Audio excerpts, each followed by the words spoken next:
curriculum be changed to teach your youth and our youth, but your government is the one who is resisting. They tell us our academics can take care of that. Well, education was used as a tool against Indigenous people.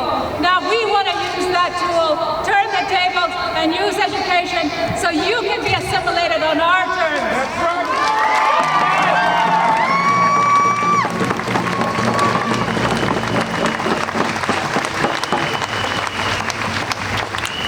We don't need to spend millions and millions of dollars to make this change.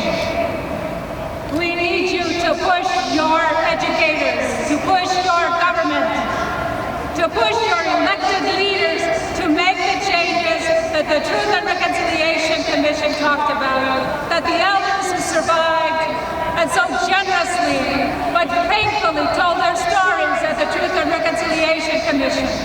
We need all of you media who are shining your cameras on us to be part of the solution and part of reconciliation, because without land back, without our control over our destinies, you are part of the problem. If you are not going to participate in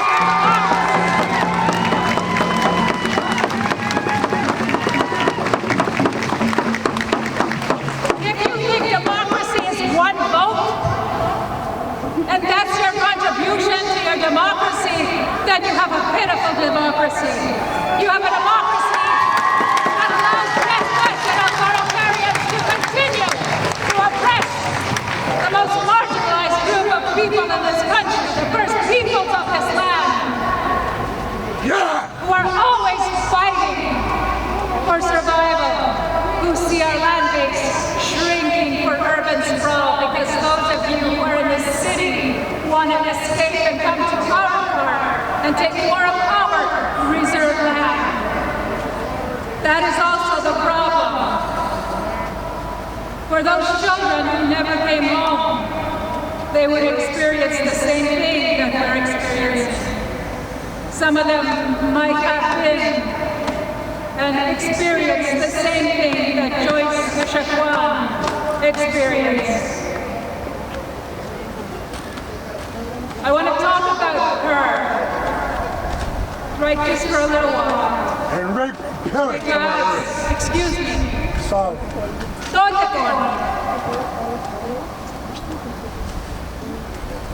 Joyce Chacuan was a mother, and she lost her life because of racism.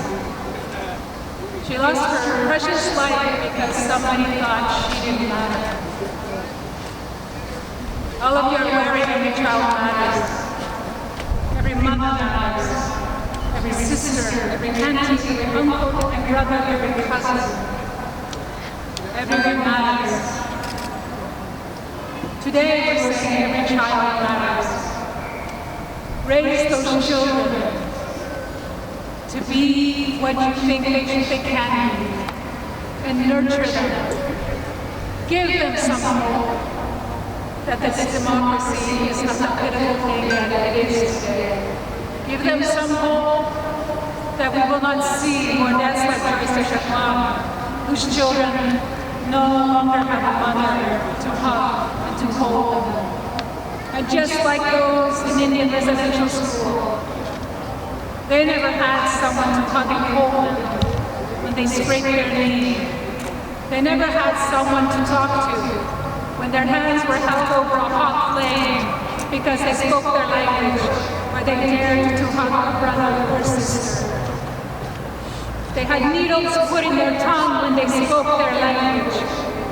And this is in Quebec, Ontario, Manitoba, Saskatchewan, Alberta, British Columbia, Prince Edward Island, Newfoundland, Nova Scotia, New Brunswick, all under the care of people who are supposed to protect. Don't let that happen again, please. Your laws, they're not for us. They're here to oppress us. Your laws, your justice system is to make sure that there is an erasure of about Indigenous history in this land that claims to be a human rights defender. Your children deserve better, our elders and survivors deserve better, and the children who came home deserve to be remembered. Don't make this the last demonstration that you come to. Don't make this the last thing you do for those children who never came home. Look into the Indian Act. Look at how traditional governments have been undermined and marginalized so that we are not part of any decision-making process. You ignore us for the colonial institutions of band councils, who are also our people. I have nothing against the people in band council. I have a problem with the institution that is there for the federal and provincial governments to continue to steal our land just as you stole our children. Enough already! Yeah! Essay! Real!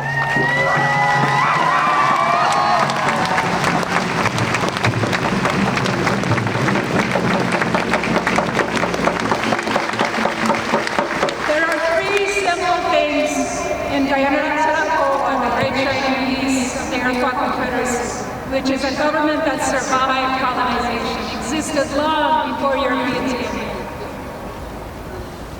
It's courage. It takes a lot of courage to be in an uncomfortable situation. It takes love and compassion to hear those words of the person that is talking about something that is traumatizing. And it takes respect. We have been nice enough, have respected your ways. In fact, our children have to speak your language. I was schooled in English. I can speak French. I can speak my language. Yeah! But it shouldn't be what identifies me as a human being. It is that peace, love, compassion, and respect, which is missing right across the board in all the policies and programs. We are not a policy and program to enrich the Aboriginal,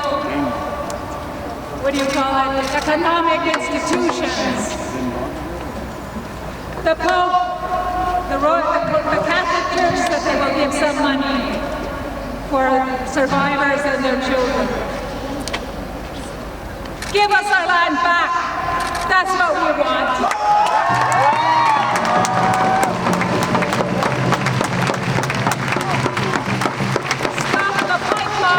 That is destroying the future of your children and your future generations.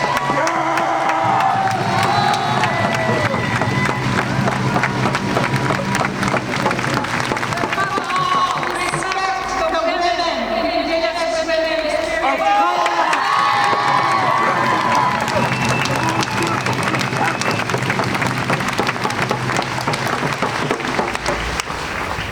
To all the mothers and grandmothers who bore those babies that never came home, I honor you. I don't know if you can do this, Nakasa, but I'm taking the privilege of taking like 30 seconds of silence for them. If you all will join me, just think good thoughts for them, so that their souls and spirits may be at peace. So let's start.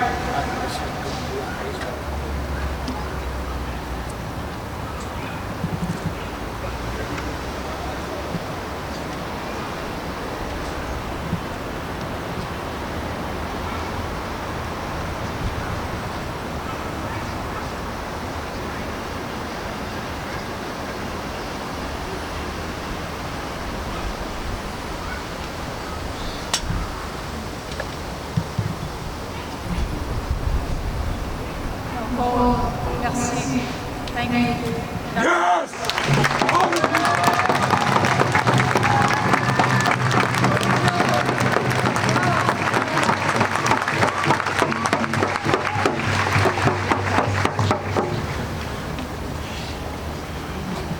Thank you so much, Ellen. And now we invite Lara and Madam, the children and mothers, new generations, to please come forward. Glenn, you want to give them your...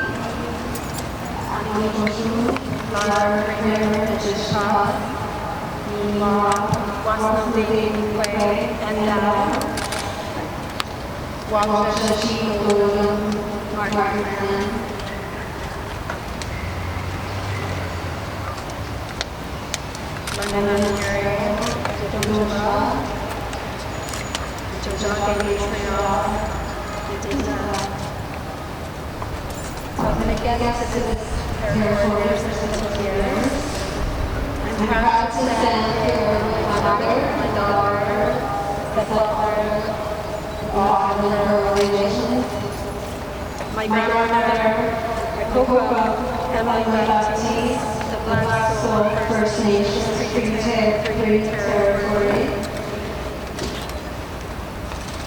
She's not with us today, but her spirit is here.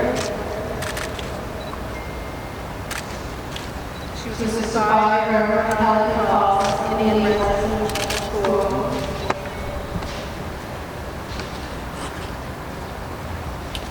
She had 14 children taken from her. My mother was placed in Portage Prairie Indian Residence School at the age of 3.5. And then transferred to Brandon Indian Residence School. She stayed there until she was 11 years old.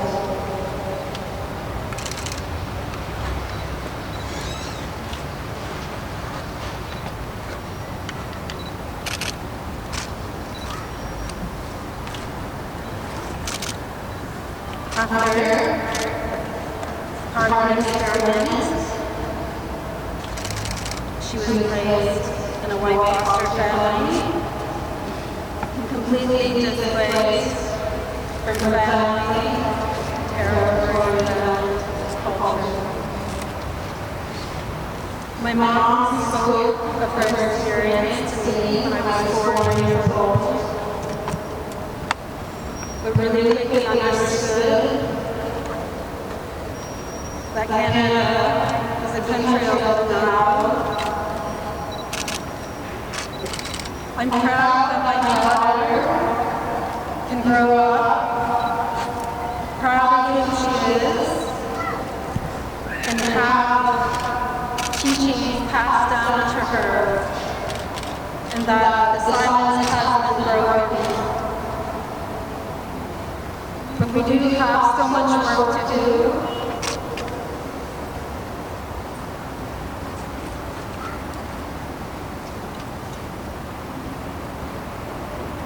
Canada has gone away with murder.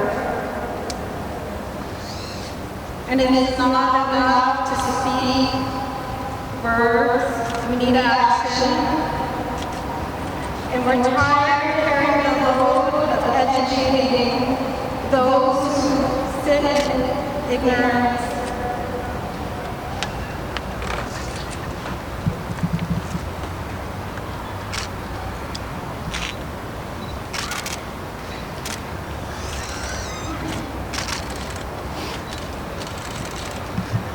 It's just an incredible thing my mom can be standing here. And we love you, Mom, too. I swear to you.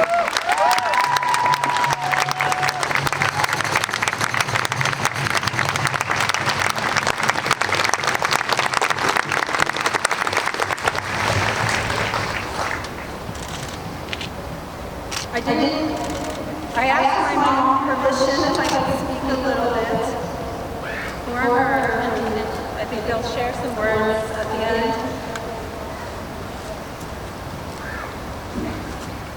You know, stories about how her hands were placed in boiling water to rid it of her Indianness.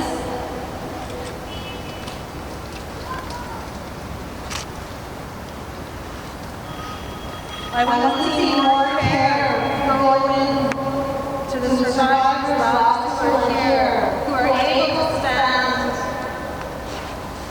I'm so proud of you. We all are.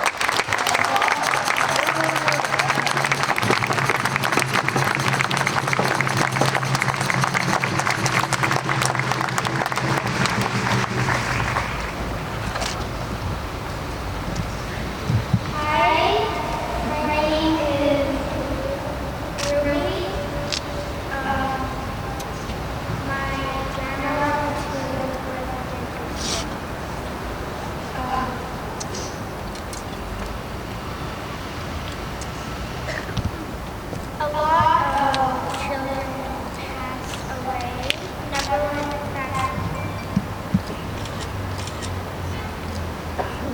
They'll be hurt badly.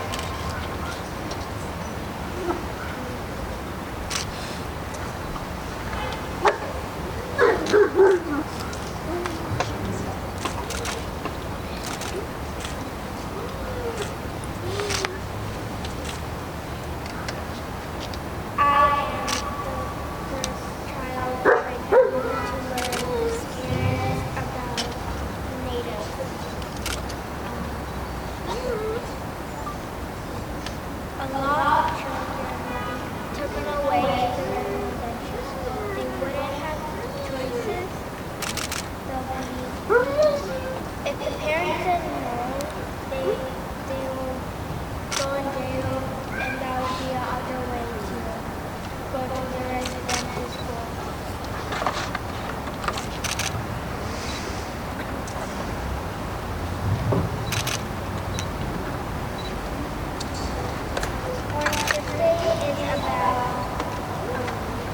This girl that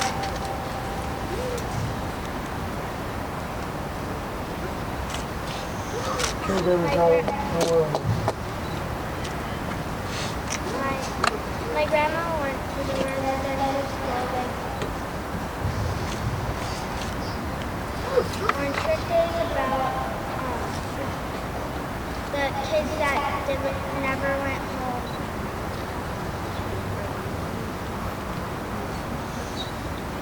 Like when Oh.